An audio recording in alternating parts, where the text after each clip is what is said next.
ब्रह्मानन्दं परमसुखदं केवलज्ञानमूर्ति द्वन्द्वातीतं गगनसदृशं तत्त्वमस्यादिलक्ष्यम् एकं नित्यं विमलमचलं सर्वदेवसाक्षिभूतं भावातीतं त्रिगुणरहितं सद्गुरु तं नमामि सद्गुरु तं नमामि।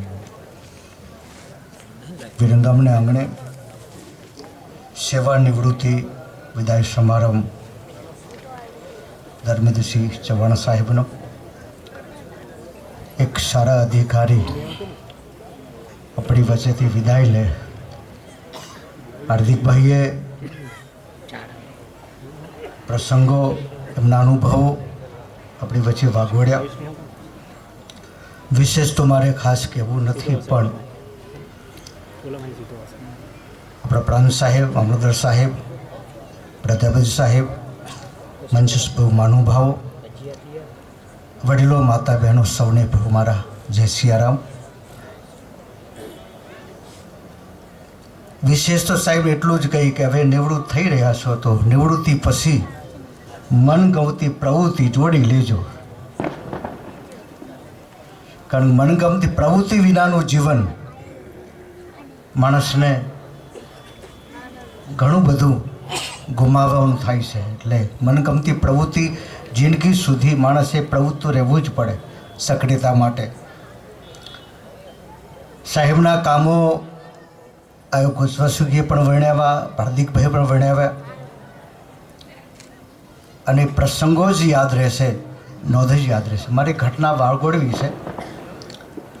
હું જે પરંપરામાંથી આવું છું, મારા ઘણા બધા સ્થાનો છે। એક સ્થાનોના એક નાનું સ્થાન બોરસદ તાલુકાના કાનવાડી ખાતે, અને એ જગ્યાના મહંત પણ હતા અને આપણા ગુજરાત સરકારના માહિતી ખાતાના માહિતી નિયામક હતા શ્રી ડૉક્ટર દલપતભાઈ પટિયાર સાહેબ।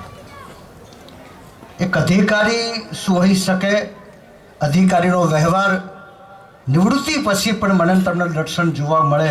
અને અમારા અધિકારી દલપતભાઈ પટિયારની નીચે આજના યશસ્વી વડાપ્રધાન નરેન્દ્ર મોદી સાહેબના નાના ભાઈ પંકજભાઈ એમની નીચે કામ કરતા હતા।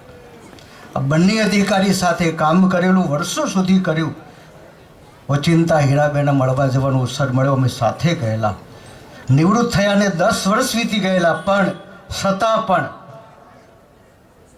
પંકજભાઈએ એમ થયું કે મારા સાહેબ આવે છે આજ મારે ઘેર, તો એ પોતાના અધિકારી તરીકે હોવા હતા। નિવૃત્ત થયાને 15, 10, 12, 15 વીતી ગયા છતાં પણ પોતાના અધિકારી છે પોતાને ઘરે પોતાના બાને મળવા આવે છે। ઠેઠ બહાર એમની સુરક્ષાની બહાર જઈ આવકાર આવ્યો, સત્કાર કેટલું નહીં, જાહેરમાં વંદન કર્યા સાહેબ, સન્માન કર્યું। તારે એમ થાય કે અધિકારીનું વ્યવહારનું આ દર્શન મેં જોયું સાહેબ પરસ્પર। તો વાત એટલા માટે યાદ કરી આપણે કરેલા કાર્યો વર્ષો સુધી નોંધ લેવાતી હોય છે, અને સાહેબના આટલા બધા કામો, એટલા બધા સાહસના કામો જે થયા એ બદલ હું ફરી સાધુ હૃદય મારો રાજકીય વ્યક્ત કરું છું। નહીતર સેવા ધર્મ તો સૌથી મોટો કઠિન કોયડો છે। અમારા રામાયણ કહે સબસે સેવક ધર્મ કઠોરા।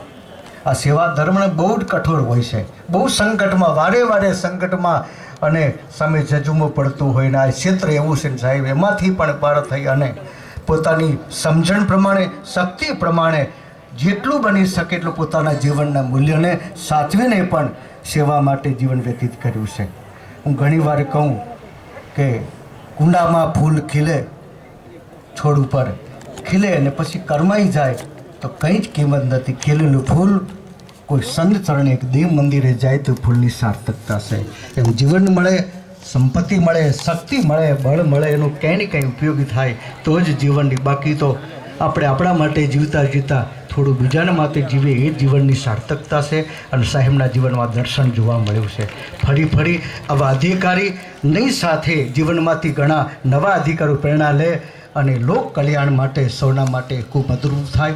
ફરી આ પ્રસંગમાં હું પણ નિમિત્ત બન્યો અને સાહેબના જીવન માટે એક સાધુ હૃદય તો બધું શું કહું, પણ ભગવાન જેટલું આયુષ તમને આપ્યું એટલું સ્વસ્થ સારું રાખે અને મનગમતી પ્રવૃત્તિ કરતા રહે. પ્રાર્થના સાથે સૌને પ્રણામ. જય સિયારામ.